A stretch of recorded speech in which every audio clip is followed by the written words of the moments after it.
आप सभी को नमस्कार।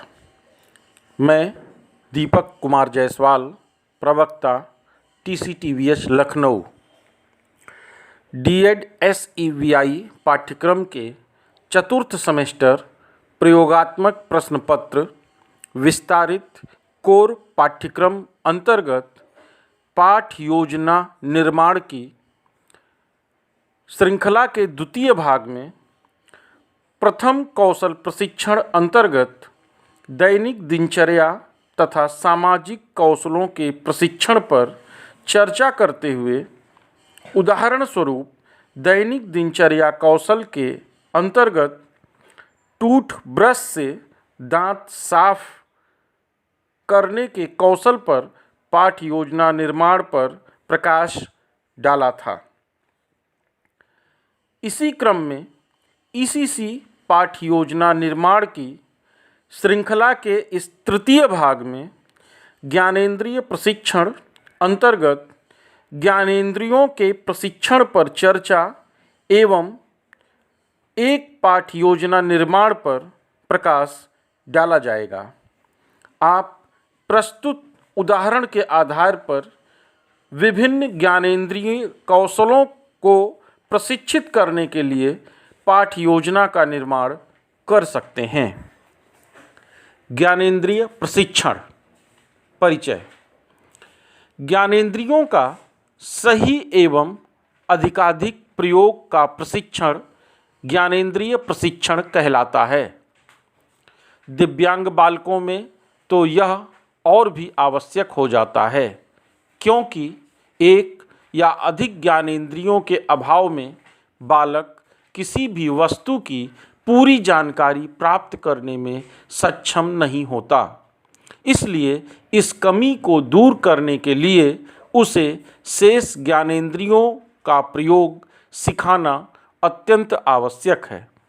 हम सभी को यह ज्ञात है कि बालक के विकास में उसकी इंद्रियों द्वारा जानकारी एकत्र करना और संचित करना अत्यंत महत्वपूर्ण है। दृष्टि दिव्यांग बालक के लिए तो ज्ञानेंद्रिय प्रशिक्षण का महत्व और भी बढ़ जाता है, क्योंकि दृष्टि एक महत्वपूर्ण ज्ञानेंद्रिय है। इसके अभाव में कभी कभी बालक अन्य ज्ञानेंद्रियों के प्रति अपना विश्वास भी खो देता है। इसलिए उसे बची हुई शेष ज्ञानेंद्रियों का प्रयोग सिखाना और भी आवश्यक हो जाता है। दृष्टि दिव्यांग बालक के ज्ञानेंद्रिय प्रशिक्षण द्वारा उसकी शेष ज्ञानेंद्रियों का सर्वाधिक व सर्वोत्तम प्रयोग करना सिखाया जाता है, जिससे वह दृष्टि के अभाव में अपने वातावरण से सही ज्ञान अर्जित कर सके। दृष्टि दिव्यांग बालक को ज्ञानेंद्रिय प्रशिक्षण अंतर्गत पाठ योजना का निर्माण कर निम्नांकित ज्ञानेंद्रियों का अधिकतम व सही उपयोग सिखाया जाता है।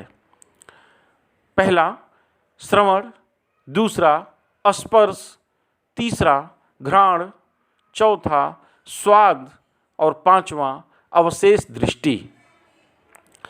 ज्ञानेंद्रिय प्रशिक्षण के लिए पाठ योजना क्रियान्वयन हेतु आवश्यक सुझाव। पहला, पाठ योजना अंतर्गत निर्धारित गतिविधि का प्रकार, उसकी जटिलता आदि का निर्णय प्रशिक्षण लेने वाले बच्चे की उम्र के आधार पर किया जाना चाहिए। दूसरा, निर्धारित गतिविधि का अभ्यास जटिलता को बढ़ाकर तथा स्थान परिवर्तित करते हुए कराना चाहिए। स्पर्शेंद्रिय प्रशिक्षण के लिए पाठ योजना क्रियान्वयन हेतु आवश्यक सुझाव। पहला, पाठ योजना अंतर्गत निर्धारित गतिविधि को ऐसी सामग्री से कराना चाहिए जिसमें स्पर्शीय भीड़ न हो। गतिविधि की जटिलता धीरे धीरे बढ़ाई जानी चाहिए।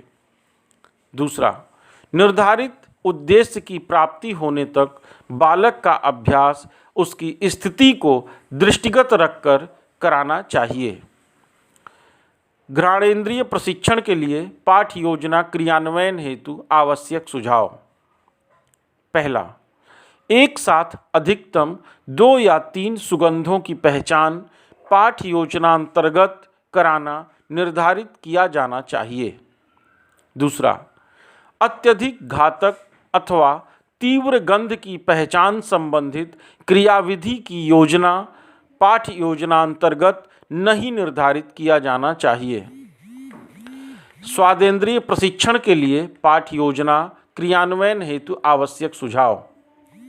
पहला, पाठ योजना अंतर्गत प्रशिक्षण देते समय प्रत्येक वस्तु को सीधे मुख में डालने से बालक को बचाना चाहिए। दूसरा, किसी वस्तु सा पदार्थ को कितनी मात्रा में खाना है यह सूचना बालक को पूर्व में ही दे देनी चाहिए। अवशेष दृष्टि प्रशिक्षण के लिए पाठ योजना क्रियान्वयन हेतु आवश्यक सुझाव।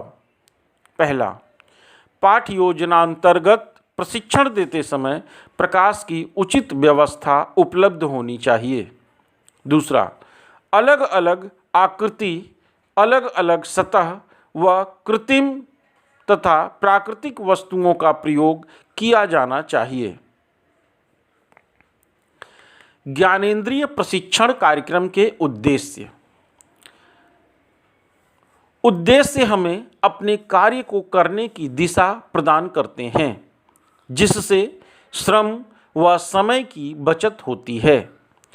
ज्ञानेंद्रिय प्रशिक्षण कार्यक्रम के निम्नांकित उद्देश्य निर्धारित किए जा सकते हैं। पहला, प्रशिक्षण के पाठ्यक्रम का अतिरिक्त क्रियाओं से समन्वय। दूसरा, आवश्यक मूल ज्ञान की प्राप्ति।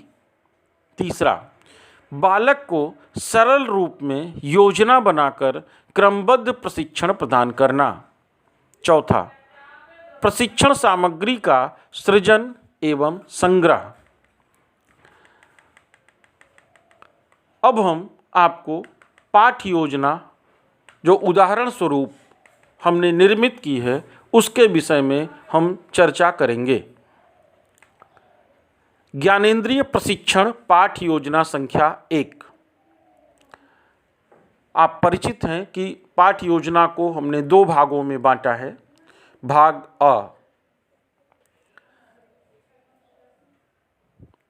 अ के पृष्ठ के ऊपरी सतह पर बाईं तरफ प्रशिक्षक का नाम, विद्यालय का नाम, आयु, प्रशिक्षण या शिक्षण की तिथि, संप्रेषण का माध्यम जिसे सुनकर व स्पर्श के द्वारा अंकित किया जाएगा, और विषय अंकित करेंगे। भाग अ के ऊपरी पृष्ठ में दाईं तरफ छात्र का नाम, कक्षा, प्रशिक्षण की समयावधि, निर्देश का माध्यम व प्रकरण जो हमारा श्रवण ज्ञानेंद्रिय का प्रशिक्षण यहाँ अंकित किया जाएगा। भाग अ के ऊपरी पृष्ठ पर क्लोज करेंगे लाइन खींच के। मध्य भाग में भाग अ के निम्नलिखित बिंदु डालेंगे। पहला, क्रियात्मक वर्तमान स्तर या आकलन जो पाठ के प्रकरण के संदर्भित होगा। इसमें हमें अंकित करना होगा आकलन के उपरांत बालक घर के सदस्यों द्वारा बोले गए ध्वनि की पहचान रखता है। दूसरा, लघुकालिक लक्ष्य। इसके अंतर्गत प्रशिक्षण के पश्चात बालक अपने आसपास के वातावरण की ध्वनियों की पहचान करने में समर्थ हो सकेगा। तीसरा, दीर्घकालिक लक्ष्य। इसमें बालक प्रशिक्षण पद्धतियों का अभ्यास कर पद्धति अनुसार अपने परिवेश में होने वाली प्रमुख ध्वनियों की पहचान करने में स्वावलंबी हो जाएगा।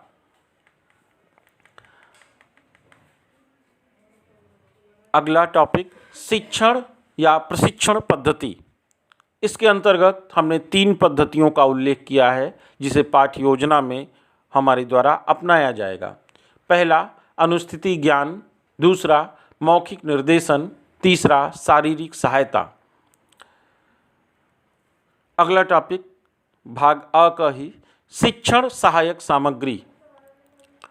इसमें हम अंकित करेंगे वातावरण में उपलब्ध प्रमुख पशु पक्षियों एवं विभिन्न वाहनों की ध्वनियों का उपकरणों के माध्यम से संकलन। और भाग अ के पृष्ठ में सबसे नीचे की तरफ बाईं तरफ प्रशिक्षक के हस्ताक्षर, मध्य में दिनांक और दाईं तरफ निरीक्षक के हस्ताक्षर। यहाँ भाग अ पूर्ण हुआ। भाग ब, इसमें भाग ब के पृष्ठ ऊपर की तरफ प्रश्न या प्रशिक्षक की वार्ता। इसमें 2 कॉलम बनाएंगे। पहला कॉलम का शीर्षक होगा प्रशिक्षक द्वारा छात्र से वार्ता हेतु पूछा जाने वाला प्रश्न। दूसरे कॉलम का शीर्षक होगा छात्र द्वारा दिया जाने वाला प्रत्युत्तर। पहले कॉलम में प्रश्न 1, घर के लोगों की पहचान बिना देखे हम कैसे करते हैं। दूसरा, छात्र द्वारा दिया जाने वाले प्रत्युत्तर में हम अंकित करेंगे लोगों की आवाज़ों को सुनकर। प्रशिक्षक द्वारा प्रश्न 2, घर के आसपास के पशु पक्षियों की पहचान बिना देखे कैसे करते हैं। छात्र द्वारा दिया जाने वाला प्रत्युत्तर 2, पशु पक्षियों की आवाज़ों को सुनकर करते हैं। प्रशिक्षक द्वारा प्रश्न 3, हमारे वातावरण में कौन कौन से प्रमुख पशु पक्षियों व जानवरों की ध्वनियाँ होती हैं। छात्र कुछ का नाम लेगा परंतु सब बता पाने में अक्षम होगा। यहाँ हम उस कॉलम में समस्यात्मक लिखेंगे। इसके पश्चात प्रशिक्षक द्वारा उद्देश्य कथन प्रस्तुत किया जाएगा, जिसमें वह घोषित करेगा आज हम आपको श्रवण इंद्रिय का उपयोग करते हुए वातावरण में उपलब्ध प्रमुख पशु पक्षियों, जानवरों व अन्य ध्वनियों की पहचान करना सिखाएंगे। प्रशिक्षण प्रक्रिया, इसे 3 कॉलम में बांटेंगे। पहला क्रम संख्या, दूसरा प्रशिक्षण प्रक्रिया और तीसरा शिक्षण पद्धति। क्रम संख्या 1, प्रशिक्षण प्रक्रिया अंतर्गत बालक को घरेलू बर्तनों जैसे गिलास, कटोरी, चम्मच, थाली के टकराने की ध्वनियों से परिचित कराया तथा परीक्षण किया। शिक्षण पद्धति अंतर्गत पहली पद्धति हमने अपनाई अनुस्थिति ज्ञान तथा मौखिक निर्देशन। क्रम संख्या 2, प्रशिक्षण प्रक्रिया बालक को उसके पड़ोस में ले जाकर पड़ोस के लोगों से बातचीत का अवसर उपलब्ध कराया, जिससे बालक उनकी आवाज़ को पहचान ले, साथ ही पहचान के परीक्षण का अभ्यास कराया। शिक्षण पद्धति संख्या 2, अनुस्थिति ज्ञान तथा मौखिक निर्देशन व शारीरिक सहायता। क्रम संख्या 3, प्रशिक्षण प्रक्रिया मोबाइल फ़ोन की सहायता से घरेलू जानवरों जैसे कुत्ता, बिल्ली आदि जानवरों की आवाज़ों से परिचित कराया। शिक्षण पद्धति संख्या 3, श्रवण इंद्रिय प्रशिक्षण।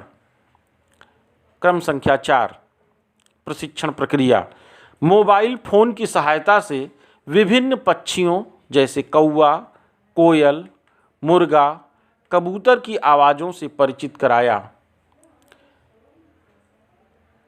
पद्धति श्रवण इंद्रिय प्रशिक्षण। क्रम संख्या 5, पालतू जानवरों गाय, बकरी, भैंस की आवाज़ों से बालक को मोबाइल फ़ोन के माध्यम से परिचित कराया। अपनाई गई पद्धति श्रवण इंद्रिय प्रशिक्षण।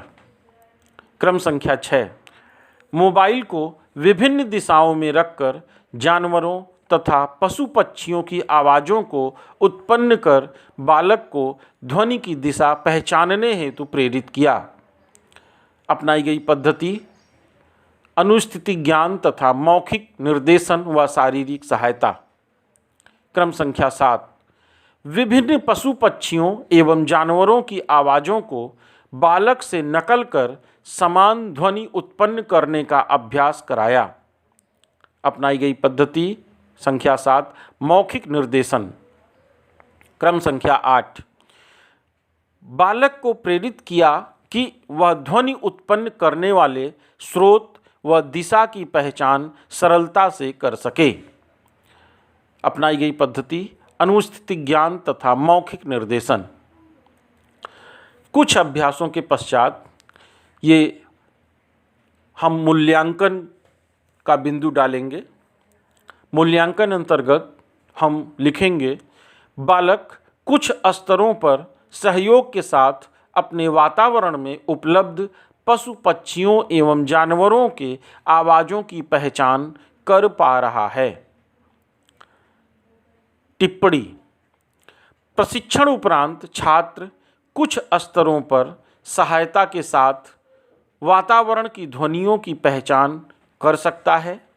यदि प्रशिक्षण प्रक्रिया का अभ्यास निरंतर कराया जाए तो अति शीघ्र ही वह बिना किसी सहायता के वातावरण के ध्वनियों की पहचान करने में स्वावलंबी हो जाएगा।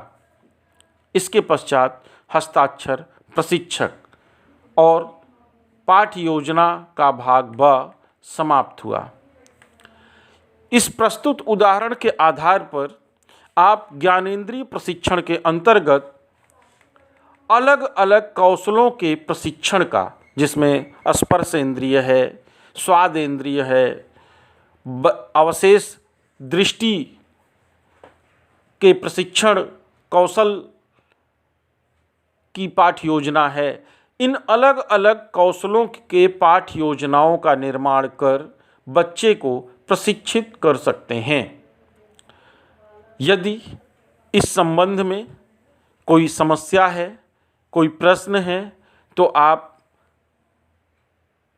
दिए गए लिंक पर संपर्क कर उसे अवश्य दें।